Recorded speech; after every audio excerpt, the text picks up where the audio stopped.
بیت المقدس یہ مسلمانوں کے لیے اتنا ضروری کیوں ہے؟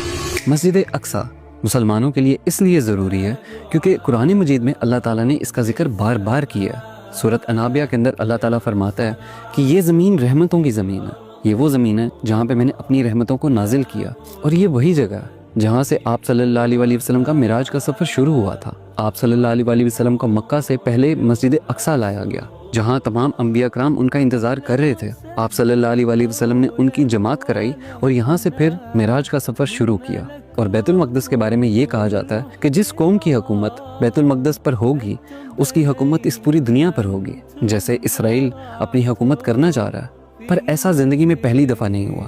آج سے ہزاروں سال پہلے حضرت داؤد علیہ السلام نے مسجد اقصی کی تعمیر کا آغاز کیا، پر اختتام حضرت سلیمان علیہ السلام نے کیا، اور بدلے میں اللہ تعالیٰ سے 3 دعائیں مانگی۔ پہلی دعا کہ اللہ تعالیٰ مجھے ایک ایسی حکومت عطا کر جو آج سے پہلے کسی کو نہ ملی ہو اور نہ میرے بعد کسی کو ملے۔ دوسری دعا اس حکومت کے اندر ایسا نظام جو صرف اللہ کے فیصلوں کے مطابق ہوتا ہو۔ اور تیسری دعا یہ کہ اگر کوئی بھی شخص مسجد اقصی میں نماز کی نیت سے آتا ہے تو اللہ تعالیٰ اس کو بالکل ویسے ہی پاک کرنا جیسے ایک ماں اپنے بچے کو پاک پیدا کرتی ہے، معصوم پیدا کرتی ہے، بے گناہ پیدا کرتی ہے۔ اور پھر اللہ تعالیٰ نے حضرت سلیمان علیہ السلام کی یہ دعا قبول کی اور ان کو ایسی بادشاہی دی جس میں ان کی بادشاہی صرف اور صرف انسانوں پر نہیں، جانوروں پر بھی تھی، اور دنیا کی کچھ اور مخلوقوں پر بھی ان کی حکمرانی تھی۔ اور بیت المقدس مسلمانوں کے لیے اس لیے ضروری ہے کیونکہ یہ مسلمانوں کا پہلا قبلہ تھا۔